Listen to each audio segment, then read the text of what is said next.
amawulire gano ag'okutya Katonda tulembe okugatwala nga ga lusaku.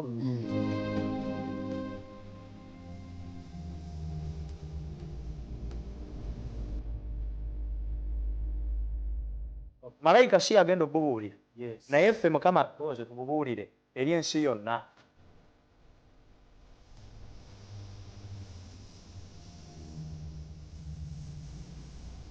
Amaanyi ago Yesu bwe yali agoogerako eri mu Yokaana yamuyita omwoyo ow'amazima.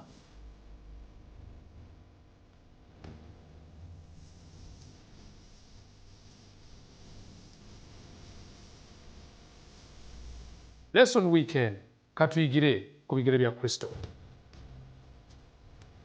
Butereevu mukwano gwange ali ku 3ABN amazima gatajunguluddwa. Twebaza Katonda akuumye kutuuka ku ddakiika eno saawa zibeera 2 paka 3. Omanya bumanya olina kubeera nga otuula oyotebuliro lesson weekend nga tuyigira ku bigere bya Mukama waffe Yesu Kristo. Tukwebaza nnyo okubeera nti ogyekumirako 3ABN program zaffe ez'enjawulo nga program esookawo ey'okusinza. Twagala okwebaza lwa programs nga Julira Mukama, Yimba Nange, Fumbiro. Abaana bawala bagenda kunyweza obufumbo kubanga era ekigambo okiwulira kufumba. Era tulina omukisa wano lwaleero tulina Vento Media staff yeri mu kugenda maaso n'okuba nga ediscussinga lesson ya weekend namba 10. Kati tugamba nti nabo kabogero tuyambako otegeera ebikulu bino naye nga tuleese omu ku b'omufumbiro n'abo mu studio. Kale kati amanya nze Yonasaani Matovu ndi musajja Munagomba ndi muweereza wali ku kanisa Najeera ate nga enze omu ku baweereza wano kwa Vento Media team. Tuli ne mukadde waffe Mwami Dembe Herbert okuviira ddala ku department eri ya Avento Online Radio. Amen. Flying the gospel the whole world. Amina. Sebo tusanze nnyo okulabako. Agulumisibwe Yesu Kristo. Amina. Wewa. Tulina mu ngeri ey'enjawulo era tukyebaliza Mukama mwannyinaffe Mrs. Grace Kawesi. Oyo nno ye kati omukazi abaani omusajja bwentera muyita Ssentebe. Nantebe Nankulu CEO owa Vento Media. Ate nga y'omu ku abo abatukolera omulimu omulungi mu programu yaffe Fumbiro. Kale kwegamba atuwadde ekyokulabirako kirungi nti omukulembeze tabeera nga akajjadde bukajjaze wali mu ntebe naye kati buya ajja ne mu Fumbiro n'atuyigiriza nyawusanuse nnyo okulaba. Mbadde nsaba musooke mubuuze ku mulabi waffe ate oluvannyuma tuyongere mu maaso. Katandike ne mukadde wange. Nkulamusizza mu linnya lya Mukama waffe Yesu Kristo omulabi waffe omulungi atulaba ku lutimbe lwa 3ABN TV mu programu eno eŋŋanzi eya lesson nga tuyiga ku kigambo kya Katonda. Buli muntu gy'ava ne gy'akoma agwanidde okubanga alina okuyaayana mu mutima gwe ogw'okuyiga ku Katonda kubanga bwe bulamu bwaffe abantu era okuyiga tekukoma wano naye kujja kuva wano ne mu bwakabaka obw'omu ggulu tujja kusigala nga tuyiga ku Katonda. Ekyo kye kituwa obulamu bwe tuba nga tuyiga ku Katonda. Eyo kiraasi nange nagyewandiisaamu. Amina. I'm a student. Amen. Yes, sister, again maaso. Nange omulabi waffe wa 3ABN kwanirizaako nnyo mwebale kubanga mutwagala. Amina. Mwebale okubanga mubeera nga mwekumira 3ABN waliwo n'ababeera nga batulaba ku Avento Production. Yes. Nabo Ku YouTube. Ku YouTube, yes. Mwebale okutwagala, mwebale okusupportinga okuweereza. Amen. Mwebale okubanga mutambula wamu naffe nga tuyiga wamu ffenna. Amina. Amen. Tweyanza nnyo tweyanze. Omulabi waffe tuli ku lesson namba 10 eri ku kigambo omuzungu kyayise rules of engagement. Amateeka n'obukwakkulizo bigobererwa. Eddoboozi muliwulidde eryo mukadde waffe oyo gye buvuddeko awo emyaka si mingi. Omu ku basajja abaali beeranga emabega w'omuzindaalo nga batuwa ezikamarshals ezo obulango obwo ng'ogamba otya? Amateeka n'obukwakkulizo bigobererwa. Kale kwegamba kye tugenda okuba nga tutunuulira mu lutalo luno olunene wakati wa Kristo ne Sitaani mateeka akyagagobererwa kubanga n'entalo zino ezaffe eza bulijjo ziriko amateeka singa bawanika bendera enjeru ne bawanika emikono mu bbanga ne bw'obanga obadde wabeenyiwa etteeka ligamba togeza kubasa okiraba tulina kubakuba ssasi kati so ne luno olutalo lwe tulimu olusukka amaaso gaffe kigalaba luliko amateeka agagobererwa getugenda okubeera nga tugenda maaso n'okwetegereza so kati yatusooke tuweeyo okusaba ate oluvannyuma tubeere nga tutandika mukadde wamusaba tuweereesa katusabe katonda kitaffe omulungi atwagala ennyo eyatutonda ffe tuli babo mu kutondebwa ne mu kununuulibwa tusiimye ennyo nnyini olw'omukisa gw'otuwadde okubeera wano nga tuyiga mu lessoni ya wiiki eno era okusaba kwaffe mukama nti omwoyo waatubuutikire atuwe okwatula n'amagezi era ekigambo kyo kiwulukuke kiweebwe ekitiibwa mu bulamu bwaffe nga bwe kiri n'abalala mu linnya lya yesu kristo tusabye amiina kansooke nsoma olunyi luno olw'okujjukira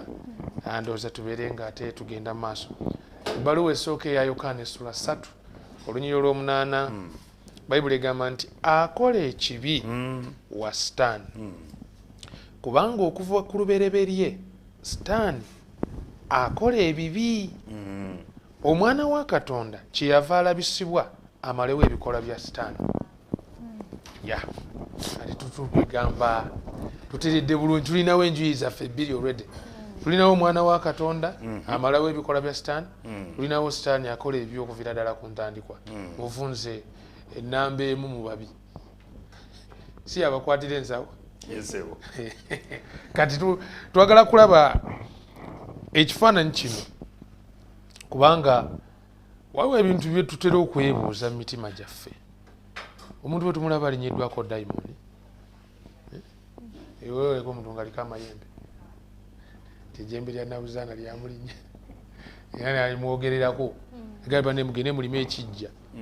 abantu oludanayo obuuze naye ebintu ebyo byebiki ti ate emisambwa ti ate nyabingi kati abo bagundi bano abalundi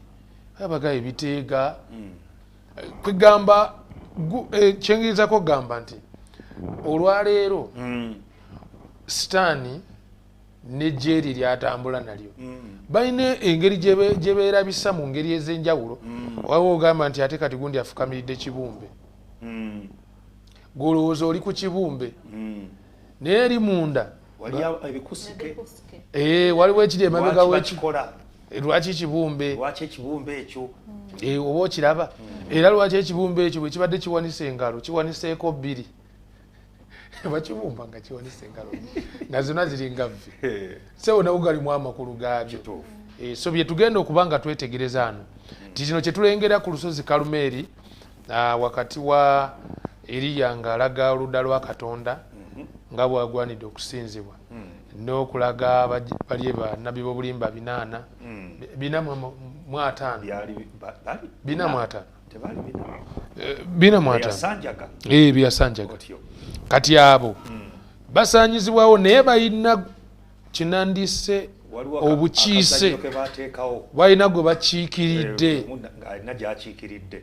nagamba nti nno bakola bonna saddaaka esaddaaka n'abagamba nti fena tukola esaddaaka tulekeraawo okuwakana bino ebintu si bya mifumbi owuli twagala kulaba Katonda omutuufu yakola ki yaliriddawa mutekewo saddaaka yammwe mugirongoose bulungi nnyo mugiteeke ku bbundi mugende mukole ki musabe Katonda wammwe aleete omuliro gugikole ki gujokye Katonda wammwe agisiime ne Eriya n'agamba nange ngende nkole kyekimu owammwe bwajja tujja kukkiriza nti mwe batuufu nze era ffe tugenda sinza wammwe kyali kiriya naye kakati olw'okuba nti nno Katonda yasukkuluma amaanyi gonna ku nseera yafuga ne Sitaani ali wansi we ekyakatonda kye kyali kirina okuyitawo kubaga Sitaani yandyagadde nnyo aleete omuliro gukole ki gwokye saddaaka naye yali tasobola kubanga yalina ekimukomako nga tasobola kuleeta buliro Sitaani nga tasobola kuleeta buliro mu kiseera ekyo nga Katonda yekka owa Eriya yasobola okuleeta obuliro ne gukola ki ne guzikiriza. Sister tuli ku nsonga eyo eya bakatonda ne Katonda Egambe olutalo wakati wa Katonda ne bakatonda. Era tulaba malayika eyasibibwa eyalwanisibwa. Tulaba omuddu wa Mukama Danyeri nga yeewaddeyo okusaba okwewaayo eri Mukama okusaba Mukama amwolese biki ebigenda obaawo. Bwewaawo tulaba nga Danyeri omuddu wa Mukama ono we yeewaayo okusaba Katonda yaddamu Bayibuli etugamba nti yaddamu essaala ye there and then ng'amaze okusaba the time we yeesettinga okwewaayo nti anoonye Katonda afukamidde anoonye Mukama olw'ensonga eyo. Yes, Katonda instantly essaala yaddibwamu. Yes. Naye Danyeri Katonda waddamu essaala ye okumutuukako kyayitawo wiiki mmeka 3. Naye nga Katonda essaala yagiddamu olunaku lwe yeewaayo.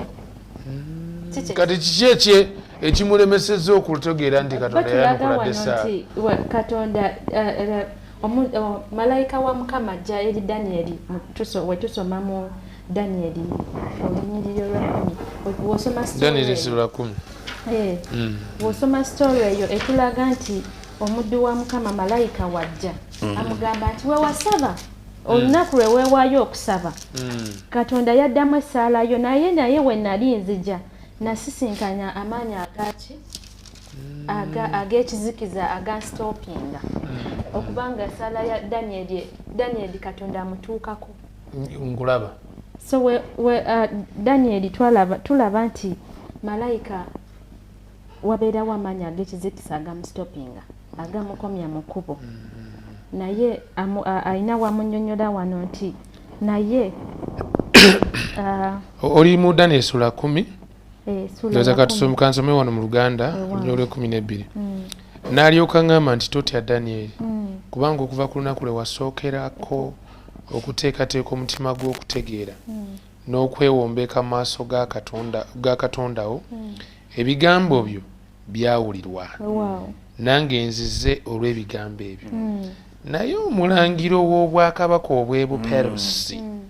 nanziyiza ennaku 21. Naye raba Mikayiri omu ku balangira abakulu najja okunyamba n'embeera eyo wamu ne bakabaka ab'Ebuperusi. Kaakano nzize okutegeeza ebiriba ku bantu bo mu nnaku ez'enkomerero kubanga bye yali wayolesebwa byali bya nnaku ezikyali ewala. Yes. Kakati njagala okutwala ekyokulabirako kya Danyeri ku biseera byaffe abakristaayo kubanga tulaba Michael ye Yesu asooka kujja okuyamba Gabriel okutuusa obubaka bwa Danyeri obw'essuubi. Ebiseera ebisinga tusaba ne tubanga abaweddemu amaanyi nti oba Katonda tagenda kuddamu ssaala naye olaba Sitaani asobola okuyimiriza malayika. Olaba Sitaani asobola oyimiriza malayika n'amusimbira enkuuli nti tolina gy'ogenda. N'amusimbira ekkuuli baaliitanga kuuli mu mupiira n'agamba nti tolina gy'ogenda. Kyekitutegeeza ate ffe abantu singa Danyeri yali musajja gwamu amaanyi ewiiki 3 yandibadde aweddemu amaanyi. Naye ddala mu butuufu wamma kubanga batugamba wano Danyeri yeewaayo yali talya bulungi yali teyeesiga wadde kazigo nga ye asetinze apart himself to okusaba waleme kubeerawo kimuwugula kyonna era ng'asuubira nti Katonda oyo agenda mukola ki muddamu. N'alinda wiiki 3 naye nga ansa yandibadde agifuna ku lunaku olusooka olundi ogwasooka. Lwero olutalo lwe tuli mu kusoma nti olutalo olunene olutalo olw'amaanyi oluliwo amateeka agatasobola kukola ki kumenyebwa mu lutalo luno. Sitaani yagezaako okuziza naye tulaba nti Katonda ate asinga. Yasindika Yesu n'ateekako ekkomo ku maanyi ago malayika kikyengezaako okugamba nti ebiseera ebisinga we singa tutegeera nti tuli mu luno olutalo waliwo amaanyi ag'enjawulo ge tutasobola kulaba ge tutasobola kutegeera kubanga kyemanyi Danyeri yali tamanyi kigenda mu maaso ye yeewaayo kukola ki kunoonya mukama nakusaba mukama namuviirayo nga bwe tugambye nti wano actually mu lesson yaffe ekintu ekikulu kye tugenda okutunuulira nga bwe tulabye nti waliwo amaanyi gano amalungi waliwo yesu waliwo najja nti yesu agamba waliwo limit ne sitaani agamba waliwo ki waliwo kati ffe makati awo wetuli ki kye tusalawo saidi ki gye tusalawo ngulaba sitaani ye ajja kubanga batugamba sitaani accuse of our brethren yalonkoma yalonkoma abeerawo ng'alindiridde okumalamu amaanyi okukola ki naye gwe okoze otya olemedde ku bisuubizo bya mukama waffe yesu kristo okusalawo kuva gye tuli kubeera gye ndi ngazi omukristaayo nga waliwo amaanyi ag'enjawulo nga waliwo okusomezebwa okw'enjawulo waliwo omukristaayo yatandika okusaba maybe mu 2013 ng'alindirira essaala okuddibwamu naye nga tekola ki teddibwangamu nakati okusalawo kuli gyali okumanya nti tuli mu lutalo tetumanyi bigenda mu maaso naye tuli mu lutalo olulwanyisibwa naye nga ffeke nnyini tulina okusalawo sayidi yaani gye tugwako sayidi ey'obuwanguzi ey'obutaggwa mu maanyi n'okukkiriza oyo eyatuyita oba sayidi ey'omulabe etumalamu amaanyi so tulaba Danyeri nga mukama amuzaamu amuddamu era malayika we yajja yamugamba toggwamu maanyi totya mukama yaddamu ebigambo bituwoomera nnyo mukama amugamba nti totya toggwamu maanyi kubanga essaala bwe yo yakola ki yaddibwamu tulina okubeera persistent okulemerako olugendo lw'obukristaayo si lwangu si kyangu kubeera mu kristaayo mu kaseera kano ke tulimu ensingo ejjudde okusomooza kw'enjawulo ensingo ejjudde ebyokugesesebwa eby'enjawulo twetoolodde ebintu bingi ebitusendasenda ebikusenda n'ebikunyiga biri wamu waliwo ebikusendasenda ng'olaba biri kyedi kyekisinga ate waliwo n'ebikunyigiriza essuubi ly'omukristaayo liri liddawa kwe kulemerako n'omanya nti ali ku sayidi yange w'amaanyi ate osinga ali amiina mukama waffe yeebazibwe nnyo tuli ku nnyanjula ey'amateeka gano ag'okugobererwa atuyanza nnyo mwanyinaffe olw'ekifaananyi kino ekyamalayika ono nkyali n'ekibuuzo muli mutima gwange nti ennaku zinaabirimu olumu nga malayika Gabriel tannatuuka Danyeri katumutwale nti ye receiver wa bubaka obuva eri Katonda naye tebunnamutuukako ani afunamu ku babiri ku Katonda ne malayika ono alemesa Gabriel okutuusa obubaka aliwo asinga ofunamu mu ddire eyo kibuuzo ekyo tukikulekedde mukwano gwange atulaba eyo naawe obeeko kyogamba nti nze ndowooza Katonda yakifunamu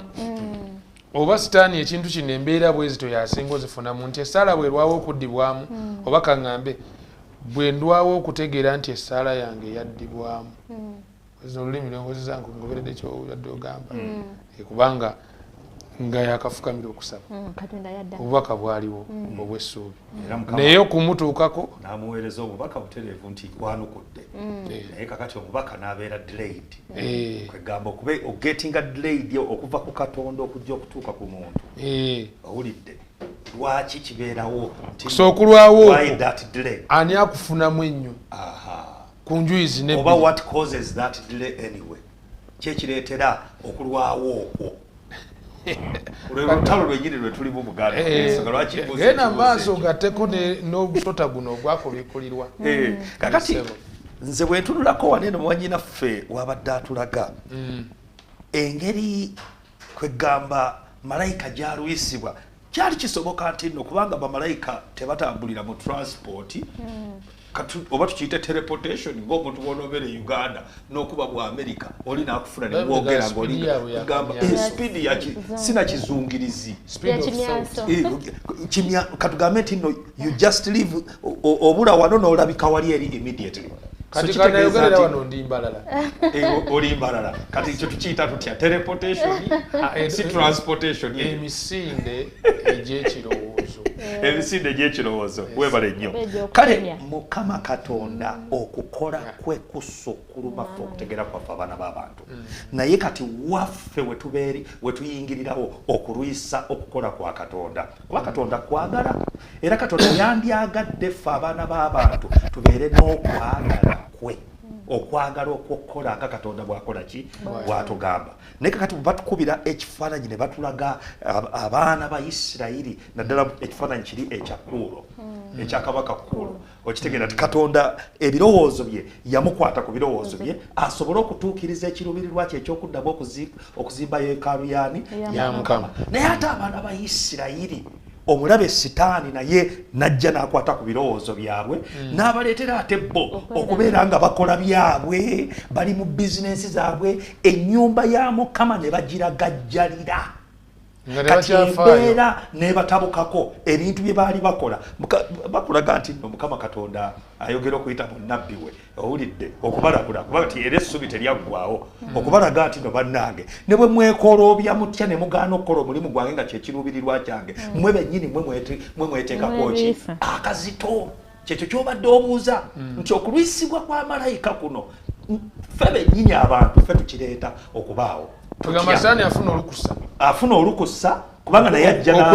n'ayogera gye tuli n'atulimbalimba n'akola ki kati bwe tukkiriza okutambulira ku ntoli z'omulabe Sitaani tuba tugenda kulwisaawo ekyo Katonda kyaluubiridde okukola ku lw'obulungi bw'abaana b'abantu malayika ne yandibadde akireeterawo yes ne kiba nga kijja kulwayo kubanga kati nga munnaffe bwe yayogera wano mu lesoni eyaggwa nti nno olutalo luno si lwa mifumbi olutalo lwaki lwa bwongo ate tulina okuba nga tutoola naye ne tusigala nga tukola okwagala kwani okwa Katonda kakati bwe tugenda ku paati Mbande ne twogera ku dragon oba ogusota ogw'okubikkulirwa ekifaananyi kyagwo kivaayo mu kubikkulirwa essula ye12 okuva ku lunyiriri naddala olw'omusanvu sebo mukadde w'omususu oyinza otusomerako kubikkulirwa essula 12 okuva ku lunyiriri olw'omusanvu okutuuka ku lw'omwenda wano bayibuli egamba bweti nti ne waba olutalo mu ggulu Mikayiri ne bamalayika be nga batabala okulwana n'ogusota ogusota ne gulwana ne bamalayika baagwo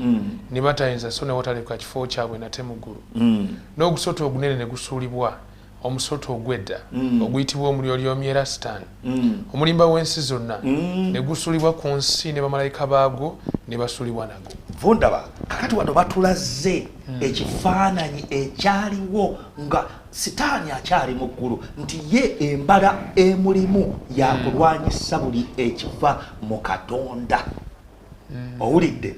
kati ng'amaze olutalo olwo nga lumaze okubaawo owulidde n'asuulibwa wa eno ku nsi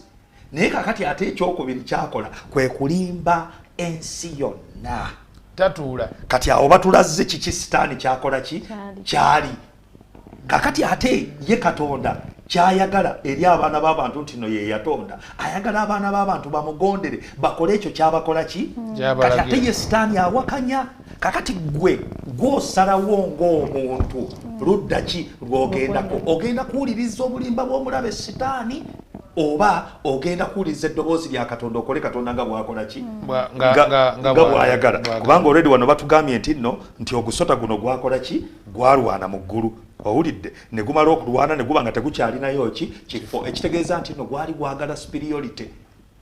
yali ayagala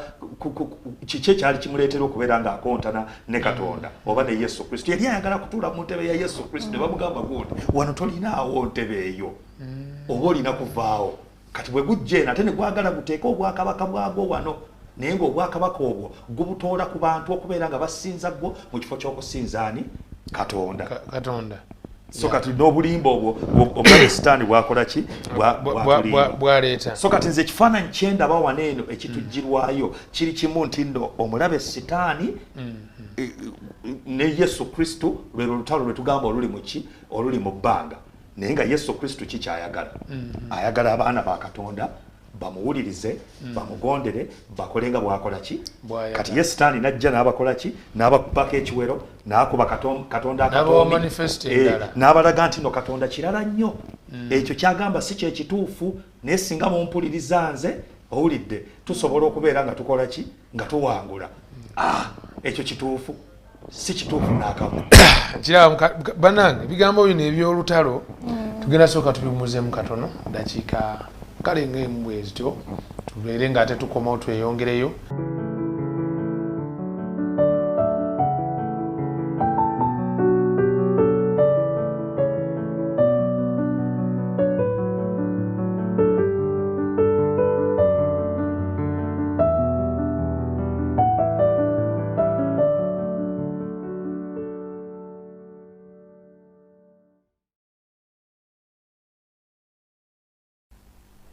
Omutambuze yenna yeetaaga amaanyi agamuyamba okutambula. Obadde okimanyi nti buli lw'ozuukuka ku makya obeera otandise olugendo lw'olunaku olujja, era ng'omutambuze weetaaga amaanyi aganaakuyamba okuyita mu lunaku olwo.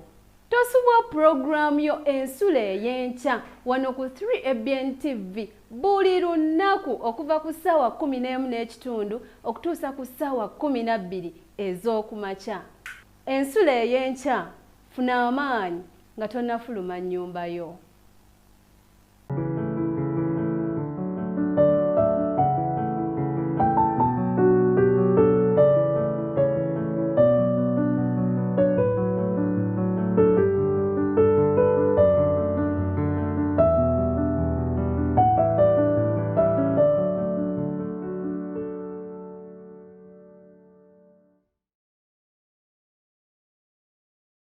Weewaawo Amina tukulisayo nnyo mukwano mukuwumulamu twebaza Mukama akukuumye akulabiridde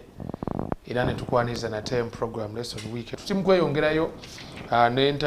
n'amateeka agagoberwa mu lutalo olunene wakati wa Kristo ne Sitaani. Kibi nnyo bw'oba togategedde, kirungi bw'ogategeera n'ogagoberera. Weewaawo ndowooza ku kikulu ekyo. Abantu abatagamanyi gabakosa. Nze nabye ndabye waliwo abantu bosanga nga bagamba Katonda ne Sitaani bakwatagana era yasuula eno gagala yenge emulemeredde eri era gagala otegeera ebintu ebyo ebityo biva kuba nti abantu kino kyetuli mu kwogerako essaawa zino tebakitegeera. Katwagala kufunzaamu ogusota guno ogwakubikulirwa lwaki gujja mu kifaananyi nga tutunuulira amateeka ag'okugoberera. Kubanga ogusota guno ogwakubikulirwa kakati waliwo obwakabaka bwa mirundi ebiri obuli mu lutalo luno olunene, obwakabaka obwa Katonda obw'omuggulu ne tubeerawo n'obwakabaka obwa Setaani. Kati obutuula ku nsi, obutuula wano ku nsi. Kati buno obutuula wano ku nsi bwo bugezaako okuzimba obwakabaka wano ku nsi ne buteekawo enkola yaabwo embassies. Era kyova olaba nti atugambye nti nno ogusota ne guwa ekisolo amaanyi n'obuki fe tugiyita nsolo. Kakati ey'ensolo tukimanyi bulungi nnyo nti nno yenkola ey'ekitebe eky'obwa paapa. Esebo okitegeera kyeggamba nti nno be batuula mu kifo eky'okweyita Katonda ne bakola blasphemies eri Katonda nga bwe kyogerwako wali erimu okuvoola byonna ebyo bikolebwa mu Ekereziya Katulika. Okitegeera kyeggamba eyo nkola sigamba nti nno Abakatuliki balina nedda kiri ku nkola ani gwe bakiikirira era ebintu bye bakola byebyo Katonda byagamba babikontana neki ne Katonda kyakakati obwo bwakabaka buzimbiddwa era omuntu alina buli mu kifaananyi kyakusinza, buli mu kifaananyi kyakusinza kyennyini naye nga ani gwe bakola ki gwe basinza. Kubanga jjukira nti nokuzanyira kuki ku bwongo at the end of the day. Yensonga lwaki munnange gwe atulaba ku ludda olwo olina okutegeera olutalo luno olugenda mu maaso oluli wakati wa Yesu Kristo n'omulabe Sitaani otegeere ludda ki lwogenda okubanga okola ki ng'owangulirako. Kakati waneeno batugamba nti nno kirungi okutegeera ani agenda n'odduwangula kubanga olwedde kirikkiriya nti Sitaani yasalirwa dde omusango kitegeeza tasobola kuwangula lutalo luno. Awono mawulire malungi okujjako azanya kifiiriza nti waliwo bajja okuwalula akole ki agende nabo nga bwe yawalula bamalayika okubajja mu ggulu nabo wano ku nsi ne babeera nga yegwe Sitaani nga togenda kuwangula naye nga bakuwaddeyo omukisa okyaliwo kikyewandiika ozanya kifiiriza kati okimanyi tosobola kukyuka. I mean you're already condemned. Ebyo byaggwa kati olina n'okulaba nga n'abala nayo byabwe nabo baako ne boogenda nabo tofaweka eyo enkola ey'omubi Sitaani. So naye amawulire amalungi wano ge tulabyewo nti omwana gw'endiga mu lutalo luno ye muwanguzi lwakuddamu olunyiri luli mu kubikulira essula 17 tuve ku 13 tutuuka ku 14 bayibuli egamba nti abo balina okuteesa kumu ne baweesola amaanyi gaabwe n'obuyinza so ogenda okulaba nti sitaani alina ensi yonna oluusi abakulembeze b'amawanga abakulembeze b'amadiini bonna agezezaako okubamatiza bamuteekemu obwesige naye nga kyayagala bamuyambeko kwe kuwakula olutalo ku Yesu Kristo n'abantu be kubula 14 lugamba nti abo balirwana n'omwana gw'endiga oba okirengera n'omwana gw'endiga alibawangula amiina kubanga ye mukama w'abaami era ye kabaka w'abakabaka kati n'akulaga nti naye omwana gw'endiga alina ababaka be n'abo abali awamu n'omwana gw'endiga oba abali awamu naye be baayitibwa abalonde abeesigwa abakyanyweredde ku kigambo abeesigwa so kati ffe tuli wano tuli mu kunyumirwa gwomanyi woogwa by the way yonna gyogwa kiri kusalawo okwo naye nze kyenjagala sikuba kalulu oba campaign kakuyege naye bw'oba towuli mabega wa Kristo mu luno olutalo manya oliruuza so ng'ate omukisa weeguli kukwata kubo kubeera mabega wa Kristo omuwanguzi tobeogoberera omuwanguzi notawangula oba owangudde kubanga Pawulo yalaga n'obusika bwonna Kristo bwe yawangula ku musaalaba era agenda buwaffe abali awamu so mu lutalo luno fe tuli muli pule gye tulaba gye biggwera tulengerayo nti abalina Kristo bagenda kuwangula so nga tugenda mu maaso n'okuyiga mukwano gaffe atulaba katubeere ng'ate tubeera banywevu kuba keesi ya Yobu gyogenda okwogerako erina byetulaga ebirala mu lutalo luno mu mateeka ebitera okutuyigola ne tuva ku Kristo abantu basaba batandika baagala Yesu abantu batuuka bamuwa n'ebyabwe naye se waliwo embeera weetuuka tuwola waliwo nyirugamba nti agumiikiriza okutuusa enkomerero nkozi lugayo lutya yali wangula ayina amaaso Yobu ono tuli ku mateeka ago tuli ku actually amateeka gano nga bwe tugambye nti obufuzi bwa mirundi ebiri waliwo obufuzi bwa Katonda waliwo n'obwa Sitaani obuli wano ate nga buli bufuzi buyina amateeka gaabwo etteeka ekkulu ery'obufuzi bwa Katonda kwe kwagala ate etteeka eri ku bufuzi buno ye force erya Sitaani kifuba kukaka kwegamba erya Sitaani takuwa kusalawo tayagala kwegamba abo batolondawo ye talina mirembe naawe bwe kiri naye ate Katonda ye wanjawulo nti olw'okubanga etteeka eri lyewuwe kwagala era kimulimitinga nnyo mu ngeri entya okwagala kuleka omuntu okuba ng'alina eddembe ery'okwesalirawo naye kankubuuzeemu in fact kino gwoyinza nokyanukula obulungi singa mbadde nkwagala naye nga sikuwadde mukisa nga bwenjagala ebintu bitambule bw'olina obikola okwagala kwange kuba kukyawera gy'oli nedda genda mu maaso okwagala kyemanyi kumpa olukusa nange okusalawo kikyenjagala okukola siri robots sikakiddwa okwagala era okwagala okulimu okwesalirawo kuba kulungi kunyuma kubanga okola buli kimu ng'oyagala kiva mu kwagala kugamba oba n'ensonga lwaki okikola n'okinywereramu kubanga olina ensonga ezo oyogedde ku ky'obufumbo obufumbo obulimu amateeka amangi oyina kola kino oyina kola kino oluuyi olumu teruteesa wekanga nga tebutambudde bulungi oba nga tebuwangadde katikomawo muganda waffe Yobu simanyi oba nyinza kuwulira ntya nga Katonda ali mu ggulu n'agamba olabye ku mwana wange olabye ku muwala wange Grace olabye ku muwala wange owekabulengwa ekibi akyayita fannaye simanyi wekiyizika naye ngaekyo kirungi Katonda yennyini okuwa recommendation kitegeeza alabye ng'oli mwesimbu y'ensonga ya Yobu tulaba nti wadde Katonda sebo Sitaani baali bamugobayo naye yali akyakiika okusinziira mu mateeka yes mu mateeka kubanga Katonda si Katonda waki wakaka ate n'ensi yali amaze ogiwamba nga kati ye mukiise w'ensi mu ggulu nga Yesu bwe mukiise w'eggulu ku nsi ono nga ye mukiise w'ensi mu ggulu okiraba so tulaba Sitaani ng'agenda okukiika mu kanso mu lukiiko taba butonzi bwonna yes Katonda alaba amubuuza obadde oyitayita olabye ku muntu wange Yobu omusajja ataliimu kafunyiro konna ataliimu olubyafa ekitaba ekibi omanyi Sitaani engeri gy'amuddamu actually wosoma mu negative energy wosoma mu tusomere mu lunyiriri olw'omwenda 11 kitabo kya Yobu essula esooka mwenda 11 gambe eti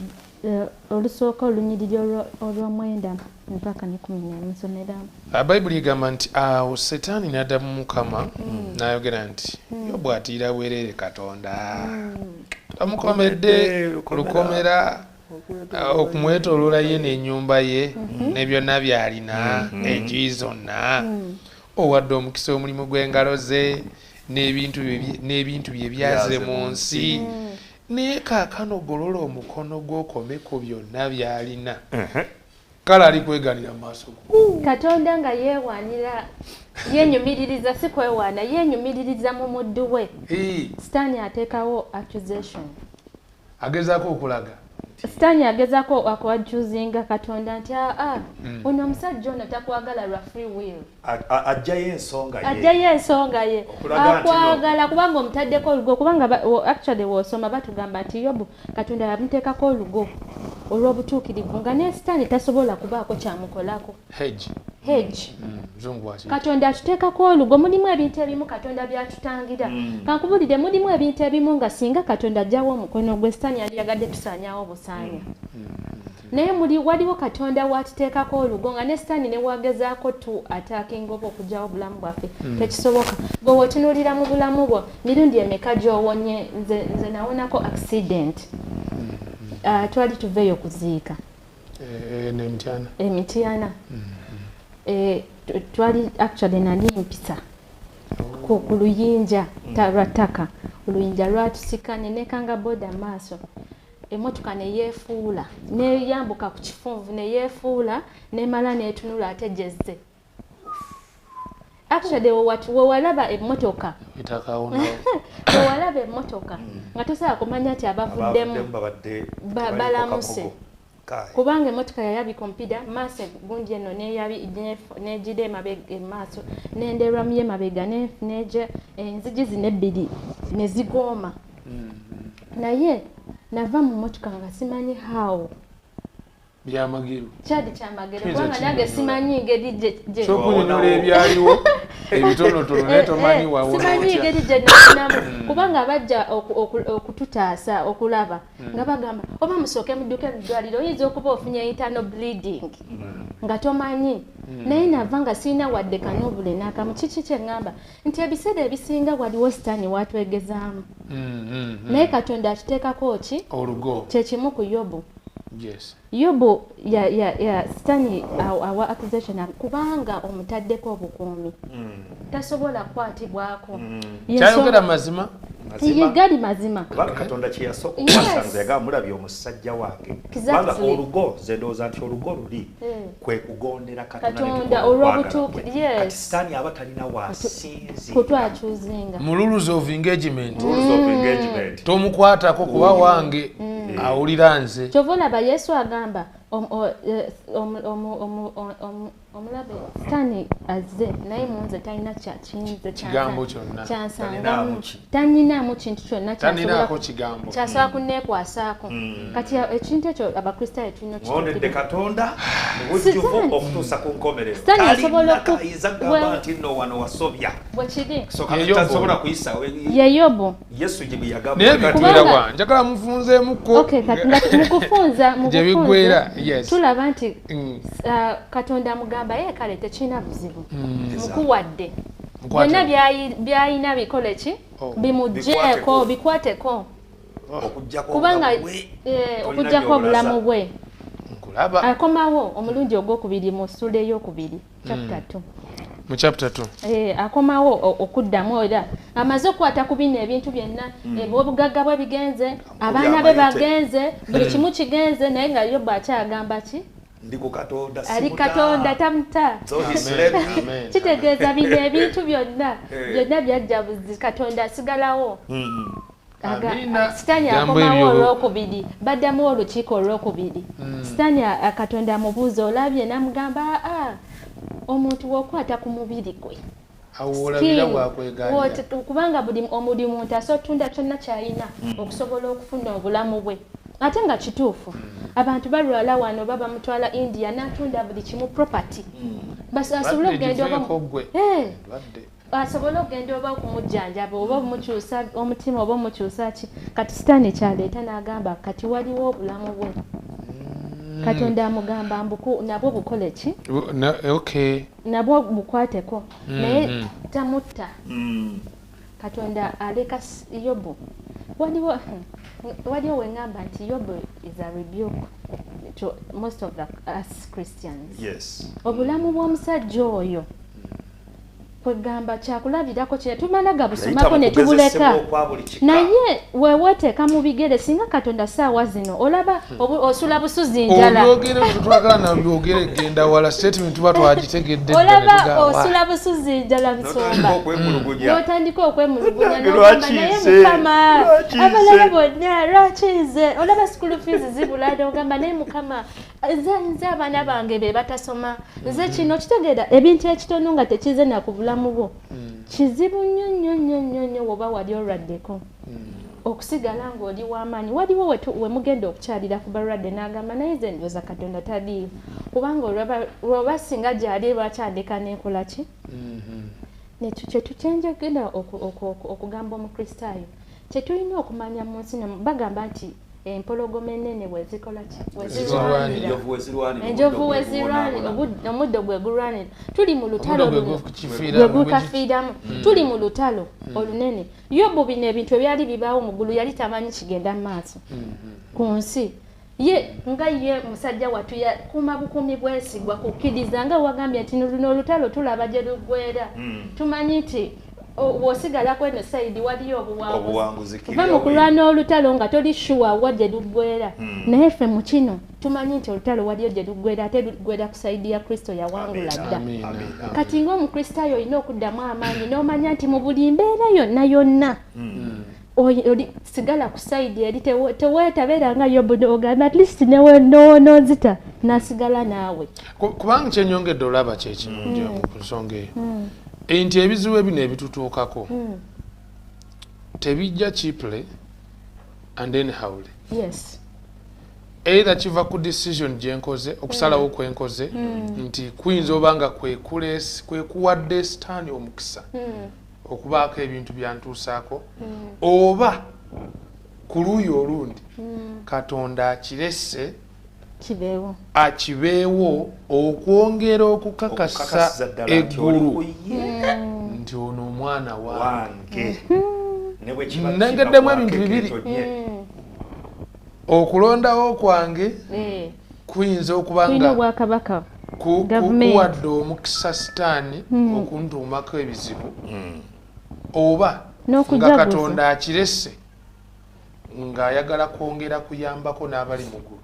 otegeera nti Yonasaani wakabaka okutwalibwawo that's kyenyongedde ofuna naye Sitaani afuga ku nsi kuno Sitaani afuga obufuzi bwe buli mateeka bwa kiseera buli mu mateeka era tubulabye gyabujja mu kubikkulirwa essuula y'ekumi nedda mukadde nina ekibuuzaawo omuzungu kyandibuuza nti is he a legitimate ruler or illegitimate omufuzi asaanidde afuge oba omufuzi yeekipa mwayo oli bayita abawambi abantu ababeereyo babimanyi bayita abawambi Sitaani ddala asaanidde oba yawamba buwambi of course omulabe Sitaani ku nsi kuno yasuulibwako teyasuulibwa nti no kyagendererwa nti naasuulibwa ku nsi but when he was cast out of heaven this is where he landed. Wano we yafuna obubudamo. Era obubudamo njalagatako kano ng'atongogenda maaso. Inti wano we yafuna abamukiririza. Antichembadde nkugamba. Kubanga nzendala ate kubanga yagezaako okubeeri nga teri akola ki. Naye bwe yajja wano n'asobola okulimba kaawa nakkiriza okukola ki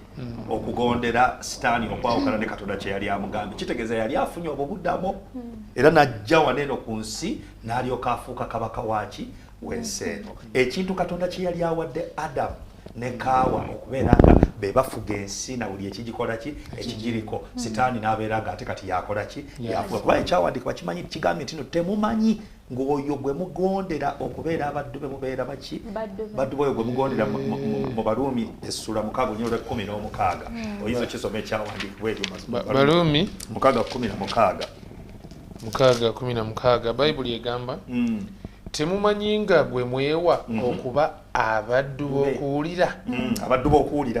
muli baddu b'oyo gwe muwulira oba ab'ekibi okuleeta okufa oba ab'okuwulira okuleeta obutuuki. Kakati kaawa okuwuliriza eddoboozi lya Setaani n'ava ku ekyo Katonda kye yali agaanye nti temulya ku muti ogw'ekibala oguli wakati mu lusuku. Already baali beeteese wansi w'obufuzi bwani bw'omulabe Setaani. Kubanga ne Adamu kye bamunenya bamugamba nti kubanga owulidde eddoboozi lya mukazi wo. Omukazi yawulira eddoboozi lya Setaani. So kakati ekyo Setaani already yali awambye ensi. Usurping ekitegeeza ati no yatwala obuyinza obwo ensi. Naye Mukama Katonda n'akikkiriza olwaki nti Mukama Katonda mu mateeka gali ge tugambe jurisdiction amateeka ge tulina okuba nga tugoberera nti buli omu talina kusukka waalina kkoma nti kale osobodde okubalimbalimba ne bakukkiririzaamu naye kakati nze nzikiriza nti abantu bano basobola okudda gyendi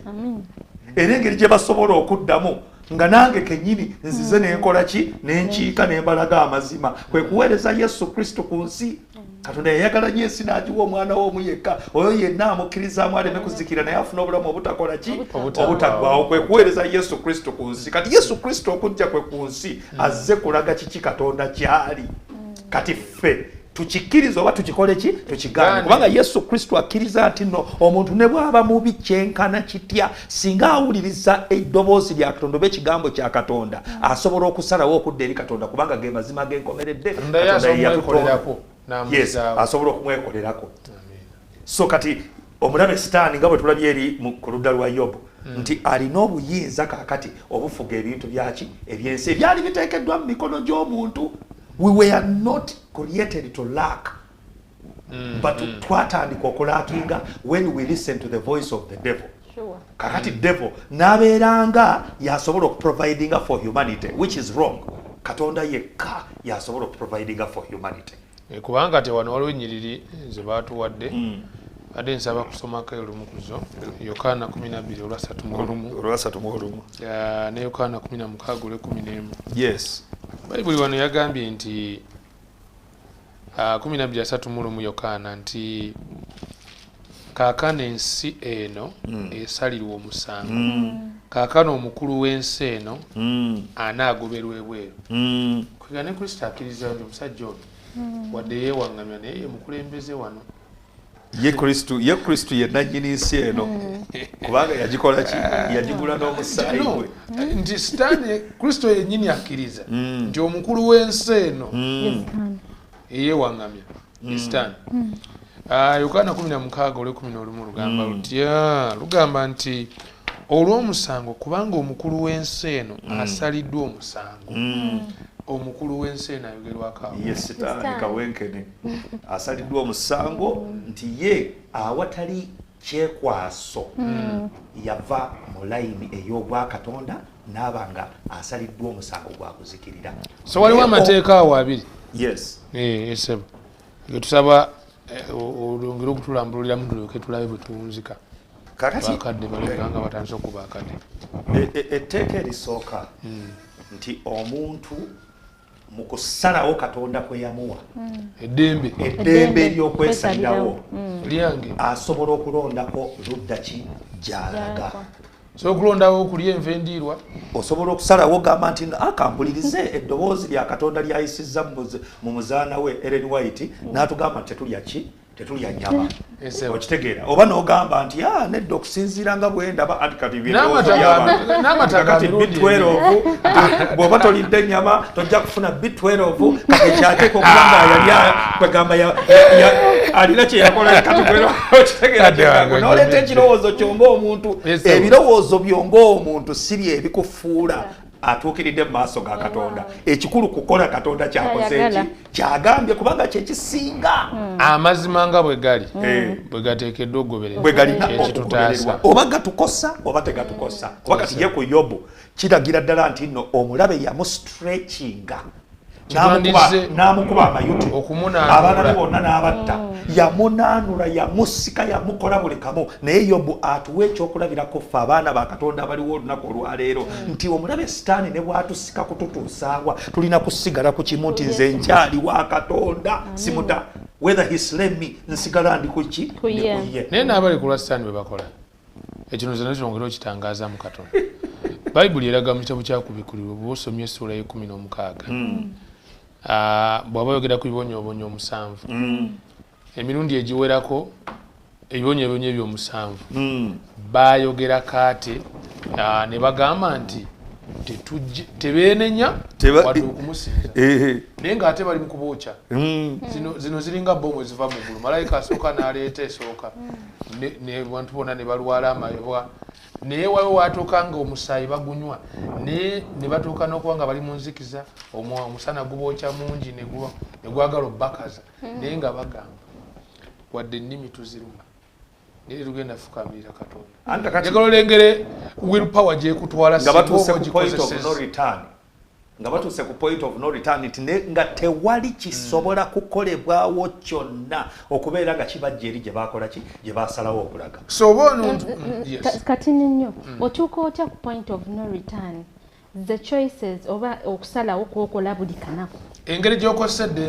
gy'okozesa eddembe eryo nga tonatuuka wali wazibu waneeno nga toyina kikufuga waneeno nga toyina buzibu bwonna okozesezza otya eddembe ly'okusalawo kubanga ebiseera ebisinga kambabuulire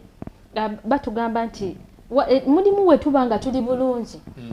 ng'olaba Katonda tomwetaaga nnyo nga tolina kugezesebwa abantu bagamba okusinziira ku nsi mulimu abantu walaba nga ekimutwala kutemulyaga ze sisabiriza sisabaasaba okusalawo kwojja ng'okola wano nga tewali force kwe kugenda okutuusa ku kusalawo kuli kakati waliwo kyembadde nsaba okwogerako nga tugenda okuwunzika ekyawandiikibwa kiri mu Bakolinso ekyokubiri essula y'e10 olunyiriri olwokuna obanga osobola okutuukawo watugambira nti our weapons of warfare are not carnal but they are mighty in God. Essula 10 olunyiriri olwokuna somera ddala okutuuka ku lwokutaano aga nti kubanga ebyokulwanyisa eby'entalo zaffe si bya mubiri naye by'amaanyi eri Katonda olw'okumenya ebigo nga tumenya empaka nga tumenya empaka na buli kintu ekigulumivu ekikulumbazibwa okulwana n'okutegeera kwa Katonda era nga tujeemula buli kirowoozo okuwulira Kristo kakati buli ekintu ekiwakanya Katonda mu bulamu bwo gy'okoma okukigaana n'ogondera ekyo Katonda kyagambye okole it's the only way to punish disobedience yengeri yokka gye tusobola okubonerezaamu obutagonda obuli mu yengeri gye tusobola okukalubirizamu Sitaani n'abeera nga talina kakwate naffe era ekyo Yesu Kristo kye yakola bwe yagamba wali eri nti nno nze Sitaani talina kakola ki talina waŋŋamba kubanga byonna agezezzaako naye talina n'omulundi n'ogumu gwe yankwata nti nno nakola ki nasobya nenva ku Katonda so naffe okugezesebwa kujja gye tuli okunje ennyo okutagambika kabe kasinga ofiiriddwa kabe kasinga obuliddwa kabe kasinga otuuse bakusibye mu kkomera nga n'omusango tewakola ki tewaguzza ekibuuzo kiri nti ogenda kuva ku Katonda. What do you choose? You choose to remain with God. The main point mu kintu kino enkulu kiki enondawo watalina kuyita mu butikiti 3 ku 3 omu asobola okumbulira katonda waako mane sitaani waako muzisi ogenda kumpa katonda waako katonda akoma asobola okunterawo buli kimu netasobola kunsalirawo weewaawo respect yes my decision yes kati katonda ampadde okusalawo era buli bwensalawo biki byensalawo buli lunaku bigenda okuditamininga ludda ki gyengenda okugwa sitaani asobola okukaka asobola okukola buli kimu kyayagala kubanga naye yansalirawo yekyuni naye tali kyonna kyonna kyakukoze bw'okyuka n'ova ku katonda ekyo kivunaanyizibwa ggwe ng'omuntu kyembuuza kyekino yabansaliddewo nedda si yakusaliddewo yaleesa embeera asoteekawo embeera kati embeera ye katonda kyatugamba naye nange nsobola ondawo embeera ye nengiziimula nensigala nga nonzeewo ekituufu exactly nti embeera yo ne wejja etya oba kuyigganyizibwa oba kusomoozebwa oba kutulugunyizibwa oba bulungi oba bubi oba tebulina kukujja ku katonda kubanga ffenna obuwanguzi bwaffe mu bulamu bw'ensi eno obuwanguzi bwa buli muntu mu bulamu bw'ensi eno kwe kukimekinga mu bwakabaka obwaki obw'omugulu Ellen White agamba nti no if you lose heaven you have lost everything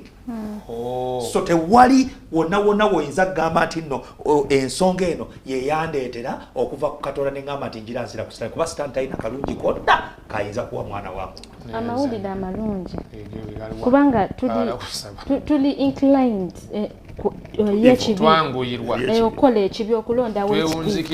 naye bw'owaayo omutima gwo kubanga batugamba nti Mukama yakola muffe n'otusobozesa okukola obulungi oluggi luggule Mukama ayagala tumuwe obulamu bwaffe tumuwe ye atuyamba okusalawo kubanga n'osalawo tuyinza obutasobola salawo bulungi tuba tetukkiriza Kristo okutuula mu mitima gyaffe naye bwe tumukkiriza n'atuula mu mitima gyaffe agenda tuyamba okusobola okuba nga tulondawo bulungi otuwa amaanyi agasalawo obulungi amaanyi agasalawo obulungi gali mu Kristo katusabe Mukama Katonda ffe tukuyanza olw'ebyokuyiga bino ebirungi by'otuwadde olunaku olwaleero tumanyi tuli mu lutalo olunene waliwo gavumenti za mirundi ebiri naye Mukama ffe twagala kwewaayo eri gavumenti yo ey'okwagala twagala Mukama otuwe tukuwa obulamu bwaffe otule mu bulamu bwaffe otuwe okusalawo buli kanaku eri ebyo obwakabaka bwo tuyambe mu buli mbeera zonna n'abooluganda bonna abali eyo nga bastrugglinga n'ebikemo ebyenjawulo Mukama tusaba gwe ababalwanirira era obawanguze emitego gy'omubi basobole okubeera nga bawanguzi mu kkomerero ya byonna tuveewo nga tuli bawanguzi Mukama waffe Yesu Kristo tweyanza nnyo tweyanzeke mukwano gaffe aliko 3ABN ebadde lesson weekend osabiri paka sawa 3 atwaniza sabbiiti ku Friday mbadde Yonasani Matovu